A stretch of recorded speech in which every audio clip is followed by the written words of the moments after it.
രാമ രാമ രാമ രാമ രാമ രാമ പാഹിമാം രാമപാദം ചേരണേ മുകുന്ദ രാമ പാഹിമാം.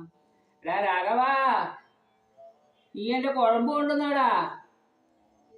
മിണ്ടാ പോണത്. ദൈവമേ, എന്തൊരു കാലുവേദനയാണ്. കാലത്ത് എത്ര ദിവസമായി കാലത്തും പറഞ്ഞു ഞാൻ കുഴമ്പ് വാങ്ങിച്ചിട്ട്. ആരും കൊണ്ടു തരുന്നില്ല, എന്ത് ചെയ്യാൻ. രാമ രാമ രാമ രാമ രാമ രാമ പാഹിമാം രാമപാദം ചേരണേ മുകുന്ദ രാമ പാഹിമാം. ഇപ്പോൾ നിങ്ങൾ കണ്ടത് പണ്ടത്തെ നവജപം. ഇനി ഇപ്പോഴത്തെ നവജപം നോക്കാം. രാമ രാമ രാമ രാമ രാമ രാമ പാഹിമാം രാമപാദം ചേരണേ മുകുന്ദ രാമ പാഹിമാം.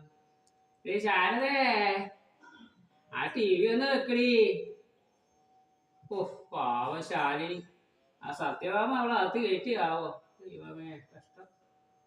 രാമ രാമ രാമ രാമ രാമ രാമ പാഹിമാം രാമപാദം ചേരണേ മുകുന്ദ രാമ പാഹിമാം.